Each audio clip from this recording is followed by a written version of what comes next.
দুপুরবেলায় হঠাৎ রান্না করছিলাম, তখন বাবা এলো। এসে অনেকগুলো টিফিন বাটি হাতে ধরিয়ে দিল। একটা টিফিন বাটি আমি বাটিতে ঢেলেছি, সেটা হলো গুড়ের পায়েস। আর এটা হলো চালের বরফি। ইউটিউব ভিডিও দেখে মাকে জাস্ট একবার বলেছিলাম, জানো তো মা, খুব পায়েস আর চালের বরফি খেতে ইচ্ছে হচ্ছে। সেটা কবে বলেছিলাম আমার নিজেরও ঠিকভাবে মনে নেই। আর দুপুরবেলায় অমনি দেখি হাজির আমার বাড়িতে এই দুটো জিনিস গরম গরম। এই কারণেই একটা কথা সব সময় বলি, মা বাবার ওপর যতই রাগ হোক না কেন, যতই অভিমান হোক না কেন, দিন শেষে তাদের মতন করে ভালোবাসতে কেউ পারবে না। No one. কখনো কখনো তোমার স্বামী ভুলে যাবে যে তুমি কি পছন্দ করো, কি খেতে চেয়েছিলে, কিন্তু মা বাবা কিন্তু কখনো ভুলে না।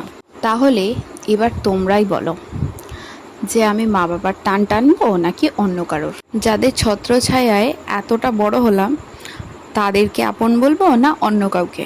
যাদের মায়ায় সেই বাড়িতে একটু একটু করে বড় হয়ে উঠলাম সেই বাড়িকে নিজের বাড়ি বলবো না অন্য কারোর বাড়িকে? তাই জন্য যতই রাগ অভিমান হোক না কেন, দিন শেষে কিন্তু মা বাবাকে বড্ড ভালোবাসি।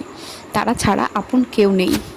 আর শুধু তাই নয়, মাটনের ঝোলও এসেছিলো, দেখতেই পাচ্ছ বেশ লাল লাল দেখতে।